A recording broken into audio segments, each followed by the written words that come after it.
Well, during the Christmas break, it can be difficult to come up with activities all the time to keep your kids entertained throughout the day. But this morning, we have an idea that could help, assuming your kids like dinosaurs, of course. Who doesn't? Right. Alex Alisi is at the Orlando Science Center for today's The Science of It.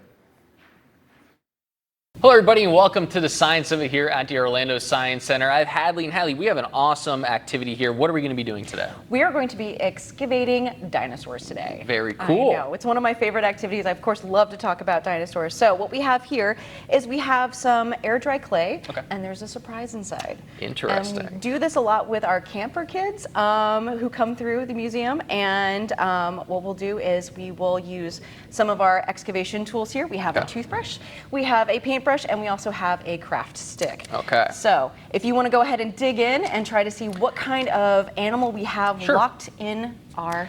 So any technique for this activity, just kind of get right on in there. Just kind of get in there. Go ahead and pull it apart. You can use both sides of the toothbrush. Of course, these are a very professional geology and paleontology tools. You know, they're very similar to them. Right? Like the paleontologists use brushes and shovels to get on in there. They definitely do. Sometimes they even resort to dental tools, anything like that. Interesting. Oh yeah, absolutely. Okay, so it looks like you have is that a shell? I have a shell, yes. I have a little snail. And I have a little dinosaur in there. Yes. So I can see this definitely being a lot of fun for the kids. How do they go about making one of these? How do they go about making one of these? Well, you're going to take your modeling magic that is already there, and you're going to encase your dinosaur again. I like to make it into a nice little ball in this case. So toss any little figurine on in, and then just squish it together. And then you have the perfect item to excavate there. Very cool. So what else, we can kick this up a little bit of a notch. What can we do next with this? What we can do next with this is that if you also have some different kinds of salt dough, or maybe you have this air dry clay, we also have some model magic here. Okay. I'm going to hand you this. It's just an empty ball this time. Okay. And what we're going to do is we're going to flatten it out. Okay. We're going to flatten it out just in our hands, kind of make a little bit of a puck or a plate. Okay.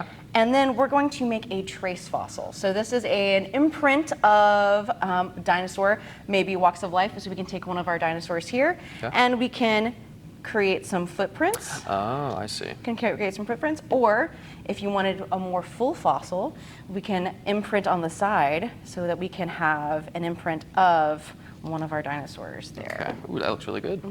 I have a great example here of a stegosaurus that still has some of its living remains on it. Nice. But if you happen to poke a hole in the top of it and let this air dry, it makes a really great ornament. Oh, cool. That you For can the have. Christmas tree. Nice Christmas tree ornament.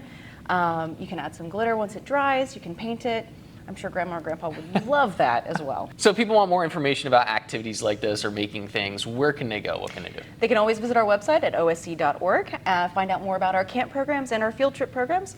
Kids come through, they get to see a lot about dinosaurs and a lot of the other subjects we have here, including, if you're just interested to visit the museum, we do have a Dino in Lights exhibit going on. Very cool. Our dinos are dressed up for the season, and there's a beautiful light show that goes with them. Awesome. Well, thank you so much for joining us here on The Science of It. All right, if you want to see other cool, interesting things that are happening at the Science Center, it is open from 10 a.m. to 5 p.m. every day except for Wednesday. I love the light up dinos. That must be Yes. quite a sight.